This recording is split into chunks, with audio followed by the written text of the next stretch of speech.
Hello बच्चों, आप सभी का स्वागत है आपके अपने यूट्यूब चैनल अमित क्लासेज पर। आज जो मैं बताने जा रहा हूँ वो समांतर श्रेणी का चैप्टर है। कौन सा चैप्टर? समांतर श्रेणी का।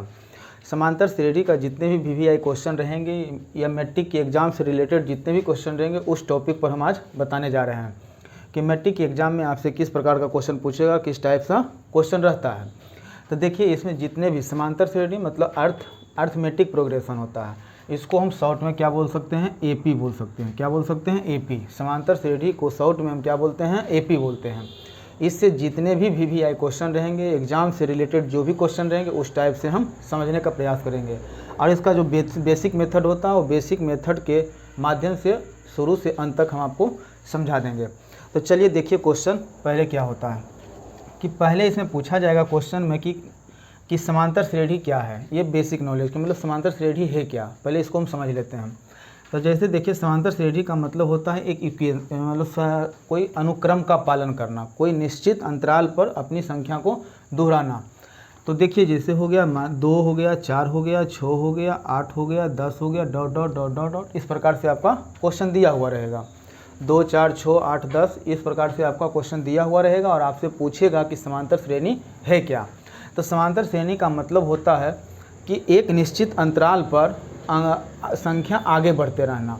तो जैसे देखिए, ये आपका हो गया 2 से 4 बढ़ा, 4 से 6 बढ़ा, 6 से 8 बढ़ा, तो ये प्रत्येक में कितने का अंतर हो रहा है? 2-2 का हो रहा है।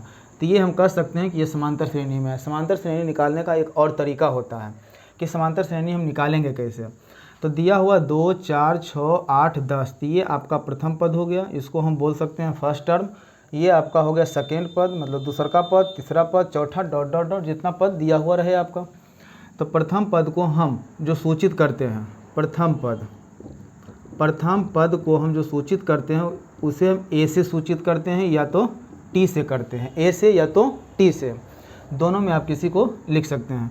इसमें हो गया प्रथम पद होता है, इसी में आपका सार्व अंतर होता है। सार्व अंतर को हम डी से सूचित करते हैं। किससे करते हैं? डी से सूचित करते हैं। तो यहाँ जो आपका क्वेश्चन हो गया 2, 4, 6, 8, 10, अगर पूछ दे क्या यह एपी में है? एपी में है मतलब अर्थमेटिक प्रोग्रेशन में है, मतलब आपका समांतर श्रेणी में ये है। तो देखिए, इसे हम निकालेंगे। अगर ये एपी में होगा तो डी का मान सभी जगह क्या आएगा? समान आएगा। डी का मान क्या आएगा? समान आएगा। तो इसमें आप देखिए, यहाँ पर हम निकालेंगे तो D बराबर आपका एक फार्मूला होता है समांतर श्रेणी मतलब सार्व अंतर D निकालने के लिए। इसको ऐसे बोल सकते हैं, सार्व अंतर को हम D से सूचित करते हैं। किससे करते हैं? D से सूचित करते हैं। अगर ये प्रत्येक पद के बीच D का मान समान आ गया, प्रत्येक पद के बीच D का मान, सार्वंतर का मान अगर समान आ जाता है तो वह AP में कहलाएगा। जैसे देखिए, सार्वंतर का मतलब इस सूत्र होता है A2 माइनस A1, दूसरा टर्म को पहले टर्म में घटाना, मतलब दूसरा पद को पहले पद में घटाना। तो देखिए, इसी को आप A2 माइनस A1 लिख सकते हैं या तो फिर T2 माइनस T1 भी कर सकते हैं। ये आपका फार्मूला हो गया, ये आपका सूत्र हो गया, ये सार्व अंतर निकालने के लिए। तो देखिए, D का मान ये निकालते हैं, D का मान, तो D का मान हो जाता है आपका, चलिए यहीं पर आते हैं। D का मान अगर हम आते हैं, D का मान निकालते हैं तो A2 में से A1, तो ये आपका हो गया A1, ये हो गया A2, A3, A4, A5, dot dot dot dot, इसी प्रकार बढ़ते रहता है। तो D निकालने के लिए A2 में से A1 को घटाएंगे, तो A2 में से A1 को घटाइए, तो A2 का मान कितना? 4 माइनस A1 का मान कितना? A1 का मान 2 हो गया, तो 4 में से 2 जाएगा, कितना बचेगा? 2 बचेगा। फिर D का मान निकालिए, इसी प्रकार आगे बढ़ते जाएंगे। तो ये आपका सूत्र होता है A3 माइनस A2, अगला पद को पिछले पद से घटाना, तो A3 माइनस A2 हो जाएगा। तो A3 का वैल्यू कितना? 6 हो गया, माइनस A2 का वैल्यू 4 हो गया। तो 6 में से 4 को घटाएंगे तो कितना बचेगा? चलिए 2 बचेगा। अब अगला भी देख लीजिए, टर्म क्या सही आ रहा है? सभी जगह 2 आ रहा है। तो इसका D का मान अगर निकालते हैं तो A4 माइनस A3 होगा। तो देखिए, A4 और A3, तो A4 का वैल्यू कितना? 8 हो गया, तो यहाँ पर आप 8 रख दीजिए। A3 का वैल्यू कितना? 6 हो गया। तो चलिए 8 में से 6 जाएगा, कितना बचेगा? 2 बचेगा। तो इसका मतलब डी का मान सभी जगह आपका बराबर आ रहा है। तो ये जो क्वेश्चन नंबर हम 1 दिए थे 2, 4, 6, 8, 10, क्या यह एपी में है? इस प्रकार आपसे क्वेश्चन पूछता भी है, क्या यह एपी में है? तो यहाँ पर आप लिख दीजिएगा कि हाँ यह एपी में है। ऐसा क्यों? तो क्योंकि सभी जगह सार्व अंतर डी, या तो सार्व अंतर बोलिए या तो डी बोलिए, सार्व अंतर का मान 2, 2, 2 सभी जगह बराबर आ रहे हैं। तो अतः यह जो होगा वो क्या होगा? एपी में होगा। तो ये तो आपका होता है टाइप फर्स्ट। टाइप का क्वेश्चन इसी प्रकार पूछता है और इस टाइप का क्वेश्चन आपका रहता है। तो इससे रिलेटेड जितने भी क्वेश्चन अगर 2 नंबर में पूछे, 1 नंबर में पूछे, तो आप अच्छे से कर दीजिएगा कि एपी में होगा तो द्वितीय पद को प्रथम पद में, तृतीय पद को द्वितीय पद में और चतुर्थ पद को तृतीय पद में आप घटा दीजिएगा और इसी फार्मूला के माध्यम से आप ज्ञात कर सकते हैं कि क्वेश्चन जो है मेरा वो एपी में है कि नहीं। चलिए देखिए इसमें क्या होता है कि टाइप टू नहीं कर सकते हैं, ये कर सकते हैं कि इसी में आपका क्वेश्चन जो होता है वो घुमा के किस प्रकार देता है। अगर कोई आपका समीकरण मतलब आपका कोई संख्या दे देती है, आपका कोई क्वेश्चन रहता है तो उसमें आपसे पूछेगा कि इसका पदांतर क्या होगा। वहाँ पर तो हम ये पूछा जा रहा था कि एपी में है कि नहीं है। इसी में क्वेश्चन नंबर 2 आपसे पूछता है उसी टाइप में, अगर आपसे पूछ दिया कि एपी में है तो एपी में है किस प्रकार हम बताए कि वहाँ पर सभी का मान डी का मान समान होना चाहिए। आप क्वेश्चन देखिए थोड़ा सा इसमें क्या करता है, चेंज करता है। तो देखिए क्वेश्चन हम लिख रहे हैं, 1 हो गया, 4 का पदांतर ज्ञात करें। तो देखिए क्वेश्चन आपसे इस प्रकार घुमाकर पूछ देगा तो इसमें बच्चे क्या होते हैं, थोड़ा सा विचलित हो जाते हैं। तो ये दिया हुआ क्वेश्चन आपका 1, 4, 9, 13, 17 दिया हुआ है। तो इसका क्या करना है, पदांतर ज्ञात करना है। एपी नहीं ज्ञात करना है, क्या करना है, पदांतर ज्ञात करना है। तो पदांतर में हम क्या करेंगे, पदांतर जो बोला जाता है अभी हम बताए थे आप लोग को कि सार्व अंतर या पदांतर ऐसी ये दोनों का जो नाम हुआ एक ही हुआ, मतलब एक ही व्यक्ति का ये 2 अलग अलग नाम हुआ। तो सार्व अंतर बोलिए या तो पदांतर बोलिए, दोनों एक ही चीज़ है और दोनों को हम किससे सूचित करते हैं, डी से सूचित करते हैं। तो यहाँ पर बोल रहा है कि इसके पदांतर ज्ञात कीजिए, मतलब डी का वैल्यू ज्ञात कीजिए। तो डी का वैल्यू के लिए हम बताए थे आप लोग को क्या कि डी का जब भी मान निकालना होगा तो सेकेंड टर्म को फर्स्ट टर्म में घटाना पड़ता है। यहाँ पर आप मान लीजिए T1, इसको T2, ये आपका T3, ये आपका T4, T5, ये हो गया dot dot dot. A1, A2, A3 भी मान सकते हैं या T1, T2, T3 भी मान सकते हैं, कोई दिक्कत नहीं है। ये आपका प्रथम पद, ये द्वितीय पद, तृतीय, चतुर्थ और ये आपका पांचवा पद हो गया। तो डी का मान जैसे ही निकालना है आपको क्या करना है, T2 फार्मूला बताए थे, T2 - T1 इस फार्मूले पर आप बैठा दीजिएगा। तो T2 का मान हो गया 4 और माइनस T1 का मान कितना, 3 हो गया। चलिए देख लेते हैं पहले क्या ये सार्वंतर में है तो डी का वैल्यू पता होगा, मतलब ये ऐसे सोचेंगे। लेकिन जब भी इस प्रकार का क्वेश्चन आपका दिया हुआ रहे, डायरेक्ट आपसे पूछे कि क्या यह क्या इसका पदांतर ज्ञात करें, क्या ज्ञात करें, पदांतर ज्ञात करें, तो ये आप समझ जाइएगा कि ये कन्फर्म आपका जो क्वेश्चन दिया हुआ है वो आपका एपी में ही है, उसमें कोई संकोच वाली बात नहीं है। ये आपका क्या हो जाएगा, एपी में ही होगा। तो आप आगे चेक नहीं कीजिएगा, टाइम वेस्ट नहीं करना है। अगर इसमें पदांतर पूछ रहा है तो डी का वैल्यू कितना आ गया, 3। तो ये आपका हो जाएगा आंसर कि डी का मान मतलब पदांतर का मान जो होगा वो 3 होगा। तो चलिए देखते हैं इसी में और आगे टाइप का क्वेश्चन जो होता है कि आपका डी का मान निकल गया, ए का वैल्यू ये मतलब प्रथम पद आपका हो गया, आपका ए निकल गया, डी निकल गया। तो इसी प्रकार और किस टाइप से क्वेश्चन पूछता है, तो इसी में देखिए कि टाइप 2 रहता है, टाइप 2 टाइप का क्वेश्चन। इसी चैप्टर का टाइप दूसरे टाइप का किस प्रकार क्वेश्चन रहेगा, तो इसमें दे देता है आपका क्वेश्चन देगा। चलिए यही क्वेश्चन ले लेते हैं। क्वेश्चन आपका दूसरा 1 हो गया, 4 हो गया, 9 हो गया, 13 होगा, 17 dot dot dot dot dot ये हो गया। तो ये पूछ रहा है कि चलिए इस प्रकार के क्वेश्चन है तो इसका जो होगा वो 10वां पद क्या होगा, 10वां पद क्या होगा, 10वां पद ज्ञात करने के लिए बोलेगा। 1, 4, 9, 13, 17 डॉट डॉट डॉट ये आपका कितना पद बोल रहा है, 10वां पद बोल रहा है कि 10वां पद इसका क्या होगा। पहला पद 1, दूसर का 4, तीसर का आपका 9 हो गया, 4 आप मतलब चौथा पद आपका 13 हो गया, पाँचवा पद 17 हो गया। उसी प्रकार छठा, सातवां, आठवां, नौवां नहीं 10वां पद आपका क्या होगा, तो 10वां पद। तो अगर इस प्रकार का क्वेश्चन रहे तो इसमें आपका एक फार्मूला होता है, अंतिमवा पद बराबर nवां पद सूत्र होता है a plus n minus 1 into D होता है। ये आपका हो गया सूत्र हो गया। तो देखिए an को या तो आप इसको an लिखिए या तो tn लिखिए, एक ही चीज़ हुआ, an या तो tn। तो यहाँ पर होता है an को हम बोलते हैं अंतिमवा पद, अंतिम पद। a को बोलते हैं प्रथम पद, a को क्या बोलते हैं, प्रथम पद बोलते हैं।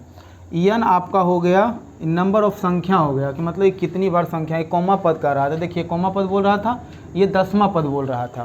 तो ये आपका n का वैल्यू हो जाएगा कि कितना नंबर हमें जाना है आगे। और d का मतलब आपका हो गया सार्वंतर हो गया, क्या हो गया, सार्वअंतर हो गया, कि d का मान। तो इस क्वेश्चन से आपका पूछ रहा है कि 10वां पद का वैल्यू क्या होगा। तो चलिए देखते हैं कि 10वां पद का वैल्यू क्या होता है। तो आपका सूत्र हम ये लिखा है an बराबर a plus n minus 1 into D. इस फार्मूले पर आपको बैठाना होगा। तो चलिए यहाँ से आप देखिए कि दिया क्या क्या दिया हुआ है। तो 1 दिया हुआ है, तो 1 का मतलब ये आपका पहला हो गया t1 या तो a1 कह सकते हैं। तब प्रथम पद a का मान दिया हुआ 1। चलिए d का मान, तो d का मान निकालने के लिए हम आपको जस्ट बताए कि t2 में से t1 को घटाना है या तो a2 में से a1 को घटाना है। मतलब ये साफ कह सकते हैं कि दूसर का पद को पहला पद में घटा दीजिए। तो चलिए 4 माइनस 1 करेंगे तो कितना, 3 आ जाएगा। तो आपका d का मान उतना 3 आ गया। n का मान कहाँ तक जाना है, 10 तक जाना है। n का वैल्यू कितना हो जाएगा, 10 हो जाएगा। और दूसरा ये d निकल गया। अंतिमवा पद, ये अंतिम पद पूछ रहा है कि 10वां पद जो ये अंतिमवा पद निकलेगा वो 10वां पद को हम अंतिमवा पद बोलते हैं। तो अंतिमवा पद जो 10वां पद होगा वो क्या होगा, तो nवां पद ये आपसे पूछ रहा है। तो चलिए देखिए सूत्र होता है nवां पद बराबर a plus n minus 1 into D होता है। तो यहाँ से आइए देखिए nवां पद, तो n के जगह पर कुछ नहीं, तो an बराबर a प्रथम पद a हो गया आपका। तो a प्रथम पद का वैल्यू कितना दिया हुआ, 1 plus n minus 1, sorry n का मान आपका दिया हुआ कितना, 10 दिया हुआ है। तो यहाँ पर आप कह सकते हैं कि a 10वां पद ज्ञात करना है। तो a का मान, a प्रथम पद हो गया, तब प्रथम पद आपका a हो गया। तो a को हम, a का वैल्यू कितना हो गया, 1 हो गया, प्लस n माइनस 1। तो n का वैल्यू कितना, n का वैल्यू आपका 10 हो गया, 10 और माइनस 1 इंटू डी सार्व अंतर को d बोलते हैं। तो सार्व अंतर d का मान कितना हो गया, d। तो ये t2 में से t1 को जो घटाए थे तो वहाँ से निकला था d का मान, तो d का मान कितना, 3 हो गया। तो इंटू 3 हो जाएगा। तो चलिए a 10वां पद, a 10वां पद बराबर 1 प्लस 10 में से 9 घटाएंगे तो 10 में से 1 जाएगा तो 9 हो जाएगा, और 9 को 3 में मल्टीप्लाई कर देंगे तो इंटू 3 हो जाएगा। तो a 10वां पद मतलब 10वां पद 1 प्लस 9 तिया के 27 हो जाएगा। तो चलिए यहाँ पर आप लिख सकते हैं कि a 10वां पद आपका 27 और 1 कितना हो जाएगा, 28 हो जाएगा। तो ये आपका 10वां पद। तो ये जो क्वेश्चन पूछा जा रहा था कि 1, 4, 9, 13, 17 डॉट डॉट डॉट का 10वां पद क्या होगा, तो 10वां पद आपका क्या होगा, 28 होगा। यहाँ से आप a का मान निकाल लीजिएगा, d का मान निकल जाएगा, और n का मान आपका दिया हो रहेगा कि कहाँ तक जाना है हमें, 10वां पद, 12वां पद, 15वां पद। तो जो भी आपका पद निकालने के लिए बोलेगा उससे आप क्या कीजिएगा, n मानिएगा। और अंतिमवा पद पूछ रहा था कि जो हम निकालेंगे 12वां पद या 10वां पद, वो जो मान आएगा वो अंतिमवा पद कहलाती है, और उसका वैल्यू क्या होगा। तब बस इस फार्मूले पर आप अच्छे से बैठा दीजिएगा तो आपका आंसर आ जाएगा। चलिए देखिए इसमें क्या है, छोटा सा एक क्वेश्चन रहता है जो कि मतलब कभी कभी देता है आपका, कभी नहीं भी देता है। तो ऑब्जेक्टिव टाइप का क्वेश्चन होता है जिसे हम बोलते हैं। तो ये आपका हो गया था। अभी हम निकालने के लिए आप लोग को बताए कि ये क्वेश्चन AP में है कि नहीं है। अगर D का मान समान रहेगा तो वो AP में कहलाएगा। उसके बाद उसी को पदांतर बोला जाता है। तो दूसरे क्वेश्चन में पूछा जा रहा था कि पदांतर ज्ञात करें। तो पदांतर ज्ञात करने के लिए अगर सार्वंतर D ज्ञात करने के लिए बोला जाए तो आप कन्फर्म समझ जाइएगा कि क्वेश्चन आपका AP में है, तो वहाँ पर D का मान निकाल लीजिएगा। और टाइप 3 में हम बताए, तीसरा क्वेश्चन में बताए कि यदि आपका क्वेश्चन दिया हुआ रहे, लगातार सार्वंतर में दिया हुआ रहे, तो पूछे कि अगला पद या 12वां पद, 15वां पद, 20वां पद आपका क्या होगा, तो आपको फार्मूला का प्रयोग करके निकाल सकते हैं। अब चलिए यहाँ पर देखिए कि क्वेश्चन आपसे पूछेगा कि समांतर माध्य क्या है। समांतर माध्य क्या होता है, समांतर माध्य है क्या।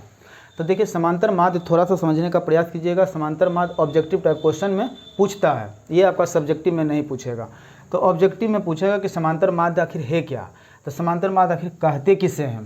तो इसका एक इसका परिभाषा होता है कि समांतर माध्य हम उसे कहते हैं कि जब कोई संख्या समांतर श्रेणी में हो। ये भी कंडीशन है कि अगर मान लीजिए कि कोई लगातार कोई तीन संख्या आपका समांतर श्रेणी में हो, एपी में हो, तो उसकी जो बीच वाली संख्या होती है उसी को हम समांतर माध्य बोलते हैं। जैसे फॉर एग्जांपल आप लोग समझिए, आपका क्वेश्चन नंबर, ऐसे समांतर माध्य का एक फार्मूला होता है। समांतर माध्य का सूत्र होता है a प्लस बी बटा होता है 2 होता है, a प्लस बी बटा 2। a प्रथम पद हो गया और b को आप अंतिम पद बोल सकते हैं। ऐसे में यहाँ पर सूचित कर देते हैं, a को हम बोल सकते हैं प्रथम पद और b को बोल सकते हैं अंतिम पद।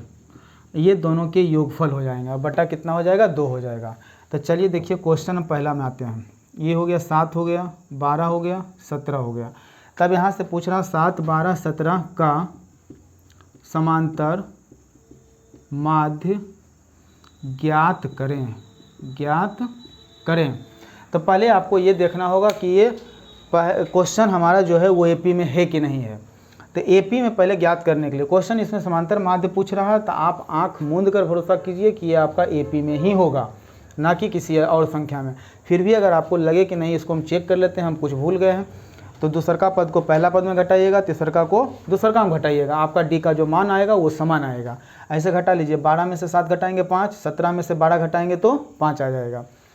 तो ये आपका समांतर श्रेणी में रहेगा, तभी आपसे पूछेगा कि समांतर माध्य क्या होगा। तो अभी हम जस्ट बताया कि डायरेक्ट सीख लीजिए कि अगर समांतर माध्य रहे तो कोई 3 संख्या का पूछा जाए तो पहला पद और अंतिम पद जो भी, पहली संख्या और अंतिम संख्या जो भी होती है तो उसके बीच वाली संख्या जो होगी वो आपका समांतर माध्य होता है। तो इसका आंसर आप लिख सकते हैं 12 आंसर डायरेक्ट, कि शुरू वाले संख्या और अंतिम वाले संख्या का जो बीच में पड़ेगा संख्या उसे हम क्या कहते हैं, समांतर माध्य बोलते हैं। अगर आप लॉजिकल फार्मूला के माध्यम से निकालना चाहते हैं तो देखिए, तो समांतर माध्य होता है a प्लस बी होता है, a प्लस बी, और a को बोलते हैं प्रथम पद, तो प्रथम पद आपका ये हो जाएगा और अंतिम पद इसमें ये हो जाएगा। तो 7 और 17 कीजिए, 7 प्लस 17 a प्लस बी हो गया, अब बटा कितना हो गया, 2 हो गया। 17 7 कितना, 24 हो गया, 24 बटा कितना, 2 हो गया। 2 से हम डिवाइड करेंगे तो 12 आएगा। तो आपका समांतर माध्य कितना आ गया, 12 आ गया। तो ये आपका ऑब्जेक्टिव में देगा क्वेश्चन। जैसे फिर एक क्वेश्चन और समझ लीजिए, क्वेश्चन नंबर 2, इसमें 3 हो गया, 7 हो गया, 11 हो गया। अब ये देखिए इसका पूछ रहा है कि समांतर माध्य है, समांतर माध्य ज्ञात करें, समांतर माध्य ज्ञात करें। तो देखिए इसमें क्या करना है, पहले तो ये आपका एपी में होगा ही होगा, चाहे जैसे हो, ये आपका एपी में होगा ही। तो 3 7 11 है। आप यहाँ पर डायरेक्ट ऑप्शन मार दीजिए 7, ऑप्शन देखिए मार दीजिए कि 7 आपका समांतर माध्य होगा। कैसे, तो इसका सूत्र भी होता है कि अंतिम पद और प्लस पहला पद प्लस अंतिम पद और बटा 2। तो यहाँ से आप ये भी कर सकते हैं, 11 और 3 को जोड़ेंगे 14, 14 को 2 से आप डिवाइड करेंगे तो 7 आ जाएगा। तो आपका ऐसे कीजिए या तो ऐसे कीजिए, फार्मूला पर रखिए, आपका आंसर क्या आएगा, आपका आंसर आएगा 7। तो आप जैसे ही बनाइएगा, तो ये आपका ऑब्जेक्टिव में पूछता है, अच्छे से ध्यान रखिएगा, तो आपका 1 नंबर अच्छे से बन जाएगा ये क्वेश्चन। चलिए देखिए, इसमें कभी कभी क्वेश्चन आपसे ये पूछ देता है, ये भी वीवीआई में ही शामिल है, कि आपका क्वेश्चन रहेगा कि दिया हुआ रहता है इसमें कि आपका किसी समांतर श्रेणी का 5वां पद 11 है, 5वां पद 11 है और 9वां पद 7 है, और 9वां पद कितना दिया हुआ, 7 है, तो इसका 16वां पद ज्ञात करें। तो देखिए इस टाइप के क्वेश्चन में कभी कभी बच्चे को परेशानी होती है, तो इसमें सबसे आसान तरीका हल करने का है। तो पहले आप लोग कुछ लॉजिक इसका बेसिक समझ लीजिए।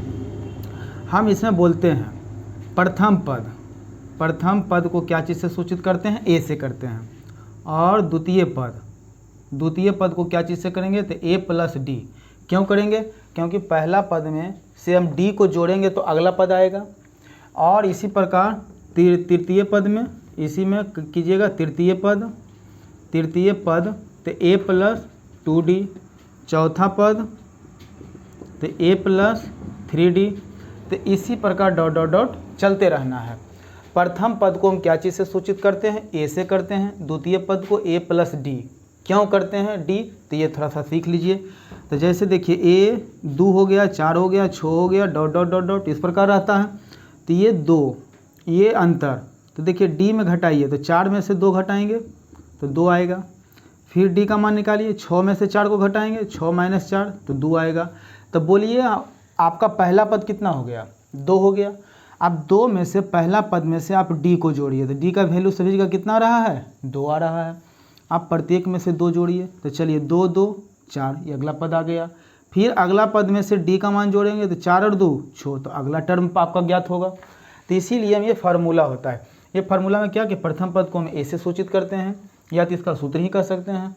द्वितीय पद को ए प्लस डी से, तृतीय पद को ए प्लस 2d से, चौथा को ए प्लस 3d, पाँचवा को ए प्लस 4d, इसी प्रकार हमारा क्रम चलता रहेगा। एक चीज़ यहाँ ध्यान देना है, देखिए अगर दूसरा पद बोल रहा है तो ए प्लस डी बोल रहा है, तृतीय पद बोल रहा है तो ए प्लस 2d। यहाँ तृतीय पद है, कितना पद, तृतीय पद, तो उसमें तृतीय पद में बोल रहा है ए प्लस 2d, मतलब 3 है तो 1 कम 2 हो गया। और आगे ध्यान दीजिए, चौथा पद बोल रहा है तो चौथा पद का सूत्र होता है ए प्लस 3d होता है, ए प्लस 3d, तो ए प्लस ये चौथा हो गया, तो चौथा जब पूछे तो इससे 1 कम करके 3d हो गया।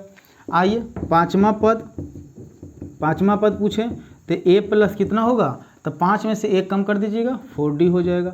इसी प्रकार आपका समीकरण चलता रहेगा। तो यहाँ बोल रहा है पाँचवा पद, तो देखिए पाँचवा पद क्या हो गया, ए प्लस कितना डी, ए प्लस 4d, 5 में से 1 कमाएंगे, ये आपका हो गया 4d, बराबर दिया हुआ कितना 11। ये समीकरण आपका फर्स्ट हो गया। उसके बाद दिया हुआ 9वां पद, ये 5वां पद यहाँ था और 9वां पद यहाँ दिया हुआ। तो 9वां पद जैसे ही बोले तो 9वां पद में ए प्लस उससे 1 कम, तो 8d हो जाएगा, बराबर कितना, समीकरण दिया हुआ 7। ये समीकरण आपका हो जाएगा 2। चलिए हल करते हैं। समीकरण 1 को 2 में घटाने पर, यहाँ पर कर दीजिएगा समीकरण 1 घटाओ 2 करने पर लिख दीजिएगा, ये आपका हो जाएगा माइनस, ये माइनस, और ये आपका क्या हो जाएगा माइनस, ये दोनों आपका कट जाएगा। 4d में से 8d को घटाइए, 4d आपका प्लस में और 8d आपका माइनस में हो गया, तो 4d में से 8d घटेगा तो माइनस 4d बच जाएगा, बराबर 11 में से 7 घटेगा तो 11 में से 7 घटाइएगा तो 4 बचेगा, कितना बचेगा, 4 बचेगा। 4 से 4 आपका कैंसिल हो गया, तो d का जो मान बचा वो -1 बचा, क्या बचा, -1 बचा। अब ये d का मान समीकरण 1 या 2 में आप पुट कर दीजिए। तो चलिए हम यहाँ लिखते हैं, यहाँ लिख देते हैं कि समीकरण 1 में d का मान रखने पर, तो d का मान रखने पर, तो समीकरण 1 आपका क्या है, a प्लस 4d बराबर कितना 11। a का मान आपका कुछ नहीं, 4 गुना d का वैल्यू कितना है -1, तो -1 रखेंगे बराबर कितना 11। अब आइए यहाँ पर a प्लस ये माइनस प्लस क्या हो जाएगा आपका, मल्टीप्लाई कर दीजिए, प्लस माइनस माइनस हो जाएगा, तो यहाँ पर माइनस कर दीजिएगा, और ये 4 को 1 में मल्टीप्लाई करेंगे तो 4 हो जाएगा बराबर 11। तो a बराबर 11, माइनस को आप इक्वल के दाईं ओर जब भेजिएगा तो साइन चेंज हो जाता है, माइनस वाला प्लस हो जाएगा, प्लस वाला माइनस होता है, तो यहाँ माइनस है तो माइनस वाला क्या हो जाएगा आपका प्लस। तो a बराबर 11 4 कितना 15, तो a का मान इतना हो गया, और d का मान आपका कितना हो गया -1 हो गया। ऐसे a और d का वैल्यू ज्ञात कर लीजिएगा, और आपसे पूछ रहा है 16वां पद ज्ञात करें, कितने पद, 16वां पद ज्ञात करना है। तो 16वां पद, तो ध्यान देना है कि 16वां पद बराबर आपका फार्मूला होता है, 16वां पद बराबर सूत्र होता है आपका, क्या होता है, बोले कि 1 कम करके लिखना है आपको। तो 16वां पद पूछ रहा, तो a प्लस कितना लिखना है 15d लिखना है, कितना लिखना है 15d लिखना है। तो देखिए 16वां पद बराबर a का वैल्यू कितना आया, a का वैल्यू आपका आ गया 15, तो चलिए 15 रखेंगे, प्लस 15 गुना d का मान कितना आया, d का मान आपका आया -1 आया, -1, तो चलिए -1, तो 15 प्लस माइनस माइनस, अब 15 को 1 में मल्टीप्लाई करेंगे तो 15, तो 15 से 15 आपका क्या हो जाएगा, कैंसिल हो जाएगा, तो बचेगा कितना 0। तो 16वां पद जो होगा आपका, उस 16वां पद वो आपका 0 होगा। तो इसी प्रकार ये क्वेश्चन देता भी है, और ये इम्पोर्टेंट भी है क्वेश्चन, ये हमेशा ये रिपीट करते रहता है। तो अगर इस प्रकार का क्वेश्चन दे तो आप आसानी से इस प्रकार हल कर लीजिएगा। 16वां पद 19वां पद जो पूछता, पहले आप समीकरण बनाकर a और d का मान ज्ञात कर लीजिएगा, फिर जो जम्मा पद पूछे आपसे उसका फार्मूला अप्लाई करके ए और डी का मान रखिएगा, वो आपका वैल्यू आ जाएगा। देखिए इसमें जो और एक इम्पोर्टेंट सबसे इम्पोर्टेंट क्वेश्चन होता है वो आपका पूछता है, और वो थोड़ा इस सब से और थोड़ा लॉन्ग क्वेश्चन होता है, ज़्यादा है नहीं, फिर भी वो क्वेश्चन क्या है वो पूछता है, और वो आप लोग अच्छे से समझने का प्रयास कीजिएगा। तो देखिए आपका क्वेश्चन दिया हुआ रहेगा, ये टाइप आपका मान लीजिए थर्ड हो गया, ये टाइप जो भी दे दीजिए टाइप थर्ड हो गया। तो टाइप थर्ड में क्वेश्चन नंबर हम लिखते हैं, क्वेश्चन जो दिया रहेगा वो दिया हुआ रहेगा इस प्रकार, योगफल के बारे में दिया रहेगा, 2 + 4 + 6 + 8 + 10 + ... का 10वें पदों का योगफल ज्ञात करें। योगफल ज्ञात करें। देखिए क्वेश्चन इस प्रकार आपका देगा, 2 हो गया, 4, 6, 8, 10 ... का कॉमा पद ज्ञात करना है, 10वें पदों का योगफल, पद नहीं ज्ञात करना, 10वें पदों का योगफल मतलब टोटल का योगफल ज्ञात करना है। वो कि 10वां पद क्या होगा वो देखिए। तो ये योगफल का फार्मूला एक होता है, किसका सूत्र होता है इसमें कि SN बराबर होता है, SN बराबर n/2 × 2a + n - 1 × d होता है। आप योगफल का सूत्र यही होता है, आप लोग अच्छे से इसे याद कर लीजिएगा और ये क्वेश्चन का सॉल्यूशन आप लोग आसानी से दे सकते हैं। तो देखिए इसमें क्या हो गया कि आपका जो पहला पद हो गया, ये पहला पद हो गया, तो a का मान कितना 2 हो गया। चलिए d का मान, तो d का मान बोले कि दूसरा पद में से पहला पद को घटाएंगे, तो 4 - 2 तो 2 हो गया। और n का वैल्यू कहाँ कॉमा पद ज्ञात करना है 10वां, तो n का मान आपका क्या हो गया 10 हो गया। आप इसी फार्मूला पर आप बैठा के आसानी से निकाल सकते हैं। तो देखिए n/2, तो यस n निकाल रहे हैं, तो यस n का मान कितना है 10 है, तो यस 10 10वां पद ज्ञात करना है कि जो ऐसे जोड़ते जाएंगे तो 10 पदों का योगफल क्या होगा, पूर्ण का योगफल क्या होगा जोड़ के बताना है। तो यस 10 बराबर हो जाएगा n/2, तो n/2 का मतलब हो गया n का वैल्यू 10 बटा 2 बड़ी ब्रैकेट इंटू 2a हो जाएगा। तो 2 और a का वैल्यू कितना 2 हो गया, प्लस n - 1, n का वैल्यू कितना 10 हो गया -1 इंटू d का मान कितना, d का मान जो आप घटा कर लाए थे 2, तो ये हो गया, ब्रैकेट बंद कर दीजिए, 2 से काटिए 2 × 5 = 10, यस 10 बराबर 5 × 2 दूनी के 4 प्लस 10 में से 1 को आप घटाएंगे, तो 10 में से 1 घटाएंगे तो कितना बचेगा 9 बचेगा, और 9 को 2 में मल्टीप्लाई कीजिएगा तो 9 दूनी के 18 हो जाएगा आपका, तो 9 दूनी 18। अच्छे से देखिएगा 10 में से 1 घटाए, 10 में से 1 घटाए 9 को 2 में मल्टीप्लाई किए 9 दूनी के 18 हो गया, तो ये 18 लिख दिए। तो यस 10 बराबर 5 × 18 × 4 22 हो गया, ये आपका मल्टीप्लाई हो जाएगा। तो यस 10 बराबर 22 को आप मल्टीप्लाई कर दीजिए 22 5 × 22, तो यस 10 बराबर 2 72 से 110। तो इन सभी पदों का जो योगफल होगा वो कितना हो जाएगा 110 हो जाएगा। और ये थोड़ा ज़्यादा इंपॉर्टेंट होता है, ये क्वेश्चन हमेशा ये देता है। तो इसी टाइप का एक क्वेश्चन हम इस पर दे देते हैं, आप लोग कमेंट बॉक्स में ज़रूर लिखिएगा कि इसका हर सॉल्यूशन लिखकर उसका आंसर ज़रूर दीजिएगा कि इसका आंसर क्या होगा। 3 हो गया, 8 हो गया, 13 हो गया,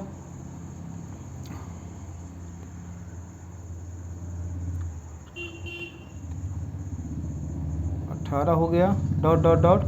का 12वें पदों का योगफल, 12वें पदों तक का